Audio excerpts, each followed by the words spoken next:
الله كان عليكم رقيبا فإن أصدق الحديث كتاب الله وخير الهدي هدي سيدنا محمد صلى الله عليه وسلم وشر الأمور محدثاتها وكل محدثة بدعة وكل بدعة ضلالة وكل ضلالة في النار. أما بعد.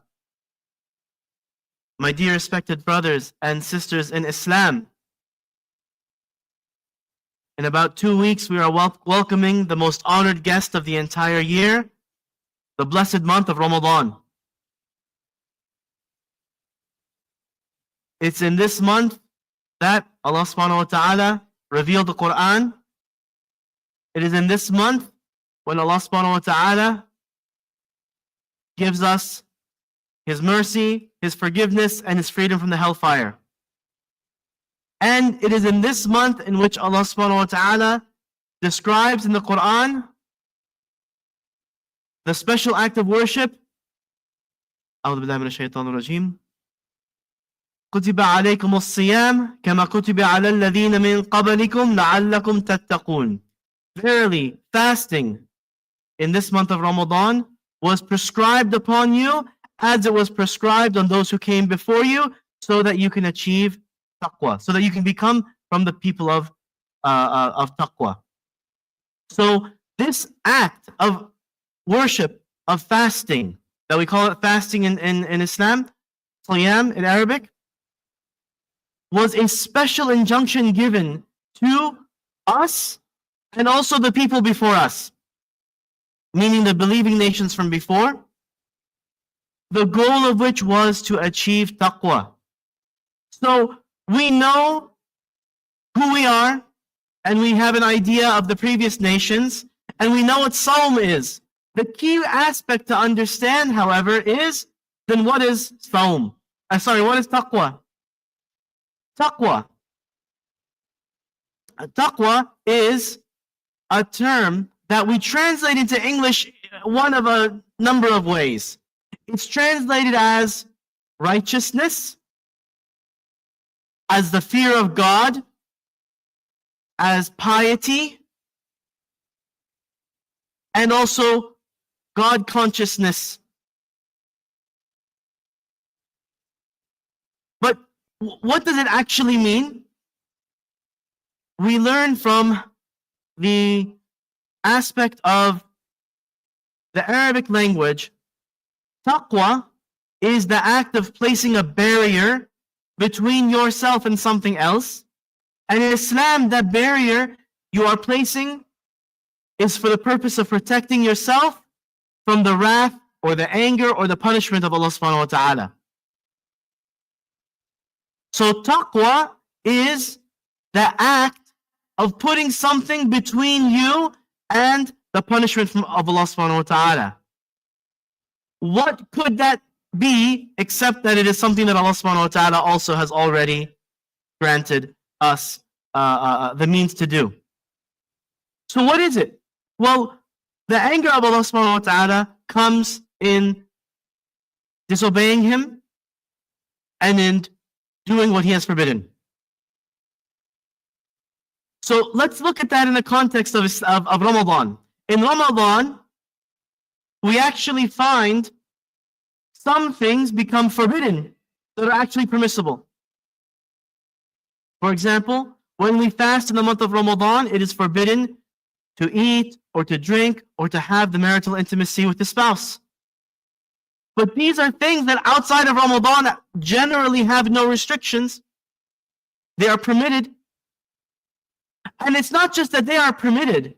In fact, it's essential for life to survive, to drink water, to eat food, and to have children.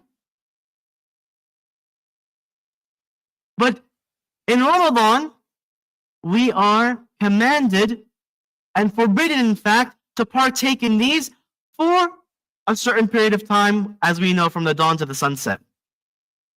Now, here's the thing. What does that have to do with saving ourselves from the punishment of Allah subhanahu wa ta'ala, from protecting us? How does this build a barrier between us and the barrier from Allah? Because the other 11 months of the year, These things are not under these restrictions. In fact, they're generally considered amongst the most permissible things. Eating, of course, what's halal, drinking what's halal, and in the benefits of marriage. So what does that mean that in the month of Ramadan, and how does this translate? That's the question before us today, and that's what we're going to discuss. Now, when we think of Allah's punishment, we think about the major sins, the fawahish, the kaba'ir, the things that people are talked about going to the hellfire for: lying, cheating, murdering, killing, stealing, riba, committing crimes, oppressing other people. Then, of course, not performing the worship, disobeying Allah, falling short on our obligations, not giving other people their rights. But Ramadan doesn't focus on these in the same way, because what we're talking about is the focus is on eating, drinking, and not doing those things. So, in a roundabout way, what I'm trying to say is, what does stopping something that's normally permissible have to do with stopping things that are forbidden all the time? Well, let's ask this. Approximately, would there be another generation even after you pass on? Would you have any children if you were never permitted to have a wife? No. The truth is no. If without a wife, there is no permissible way, of course, to have children afterward. So we know that we can not survive as a species, as a race, if we did not have husband and wife, father and mother, to have children. And yet we are told to control this. And in fact, it's one of the strong desires in human beings, is the desire to have children, the desire to have family, and the desire, the pleasure that comes with that. And as for eating, how long can you go at the individual level now? As for eating, how long can you go before you would die? Weeks at most. And in fact, if you don't eat in a day, usually there's something wrong. We eat every few hours, at least 1 or 2 meals a day during the day when you're working, when you're busy. But in Ramadan, we're told, no, you don't. You eat only at certain allowed times. What about drinking? Drinking, you would not survive more than a few days without water. And going on, alhamdulillah, that soul has nothing to do with breathing, alhamdulillah. Because if we had to also stop breathing, then that's another thing that we would not be able to bear. But what's the key aspect of the main things that you are forbidden from in Ramadan? Now, by the way, it's true that there are other things that we're supposed to avoid during Ramadan, fighting and argumenting and things like that. But those are also things you're supposed to avoid outside of Ramadan too, although a special emphasis is put inside of Ramadan for that. But the things that are special about Ramadan are these. And what we want to get to is, what does this have to do with taqwa? Again, that's the whole point. Well, my dear brothers and sisters, I'll give the example that we all know. In Ramadan, when you feel that pain inside of your stomach, when you feel hungry, and you have every means by which to go and get something to eat, but you don't because you know it's Ramadan, and not because your parents will see you, not because your children see you, not because others, but you know that it's Ramadan and Allah is seeing me, and if I eat, I'm going to break my fast, and I don't want to break my fast, so I won't. What you have just demonstrated is taqwa. By not eating, even though no one else sees you except for Allah subhanahu wa ta'ala, you have demonstrated taqwa. When your throat gets dry, when you get that cough because it's dry and you know you can't drink water because you're fasting, and you don't drink water then because you are fasting, that is taqwa. That is taqwa. In other words, Ramadan is a training session for the entire rest of the year, wherein Allah has, for a limited period of time, forbidden you from what is halal and in fact essential to survive for a period of time each day, to demonstrate to you that you can give up what your body needs to survive, and you can control the desire that perhaps is controlling you the rest of the year. The rest of the year, we get hungry, we eat. We get thirsty, we drink. We don't operate under any restrictions for the most of us. But in Ramadan, we observe almost perfectly. And if we make a mistake, we regret and we ask Allah to forgive us because we made a mistake in eating and drinking, because we got hungry, because we got thirsty. The point, my dear brothers and sisters, is if we are able to control ourselves for an entire month and choose exactly when we will eat or drink, which we need to survive, and we can refrain from our bodily desires for an entire month and control exactly when to act on that rather than just giving in whenever we want to, the question becomes, why can't we do that with things we don't even need to live or survive? Lying, cheating, backbiting, eating riba, stealing, other crimes, other sins. In fact, Ramadan demonstrates to us that we have the power to leave any sin, because no sin is as essential as drinking water or as eating food. What desire can you have that will compel you to lie more than I need to drink water right now because my throat is parched?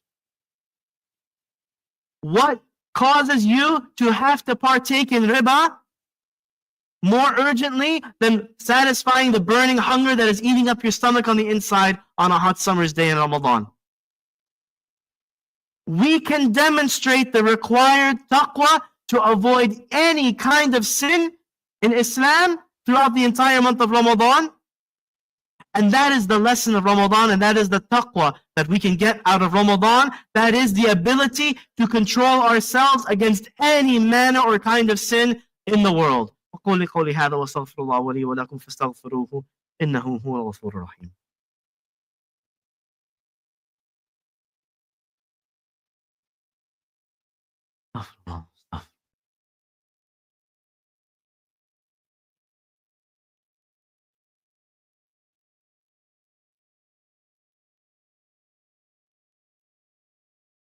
Bismillah, alhamdulillah, wassalatu wassalamu ala rasulillah.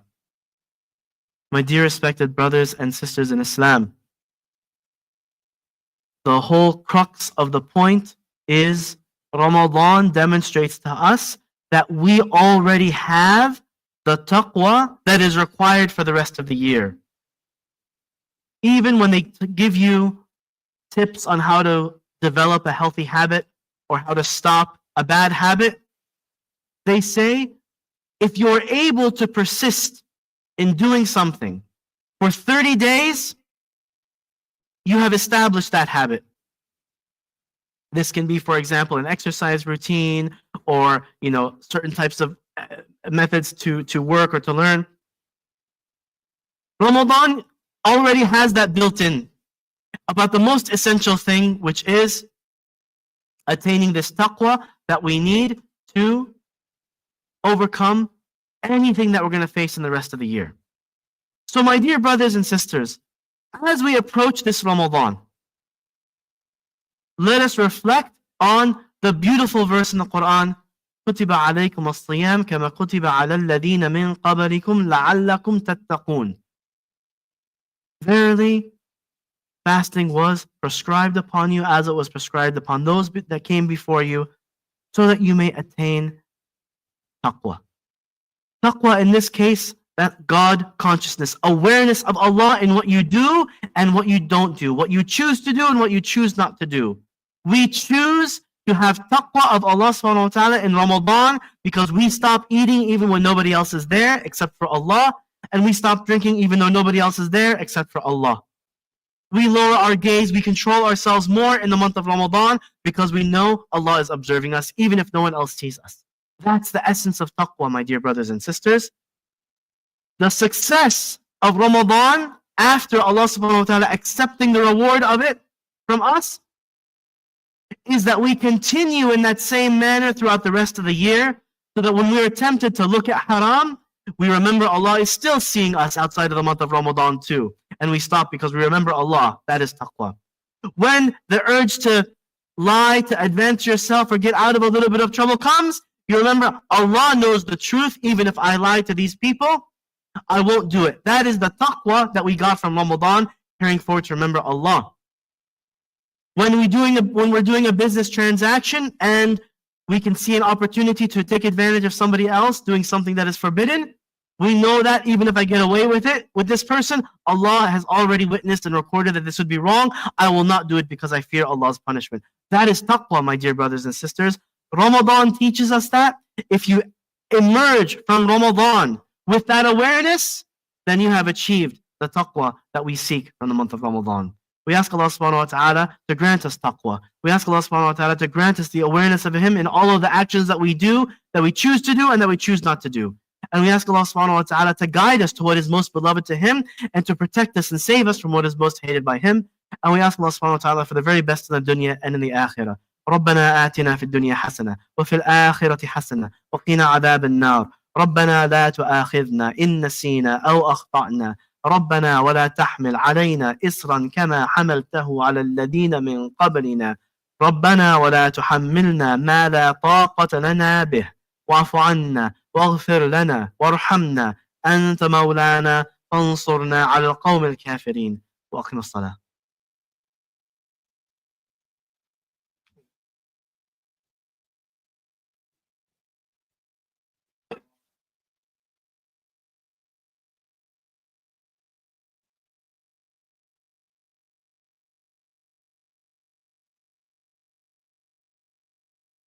Mustaqim wa'tadilu. Stand shoulder and shoulder and foot to foot, brothers. Keep your lines straight in both all rak'ah of the salah. And fill in any space in front of you that you can.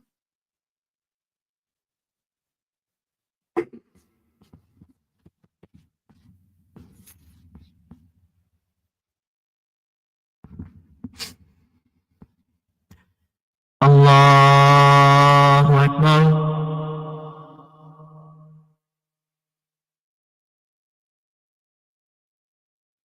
الحمد لله رب العالمين الرحمن الرحيم مالك يوم الدين إياك نعبد وإياك نستعين اهدنا الصراط المستقيم صراط الذين أنعمت عليهم غير المغضوب عليهم ولا الضالين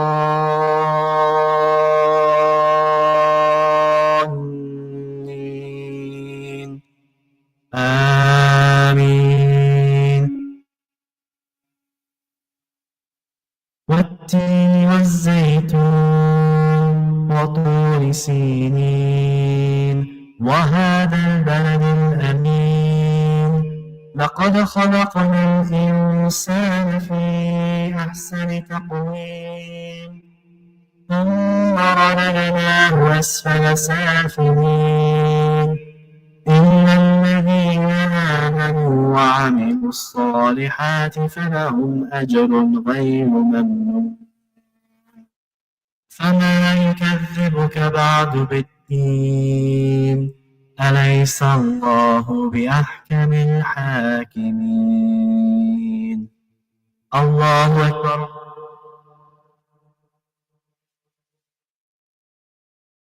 سمع الله لمن حمده. الله أكبر.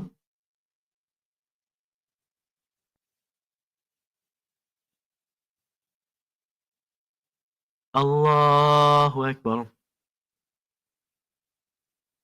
الله أكبر.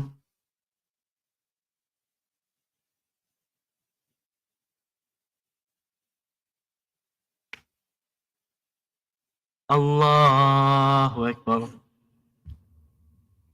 الحمد لله رب العالمين الرحمن الرحيم مالك يوم الدين إياك نعبد وإياك نستعين اهدنا الصراط المستقيم صراط الذين أنعمت عليهم غير المغضوب عليهم ولا الضالين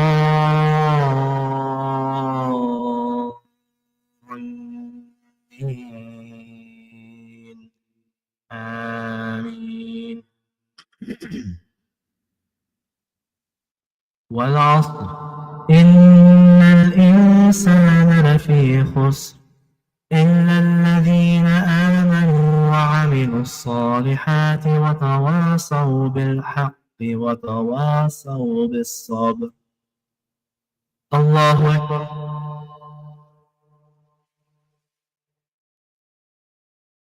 سمع الله لمن حمده. الله أكبر.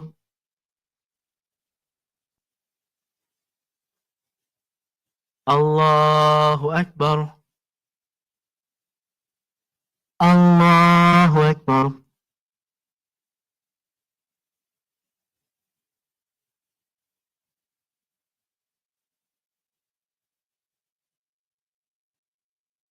الله أكبر.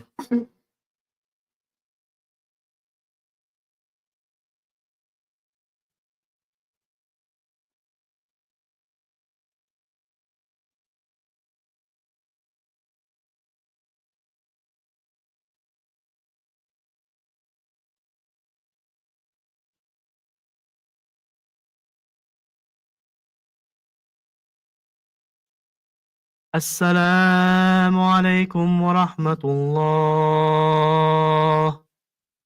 السلام عليكم ورحمة الله.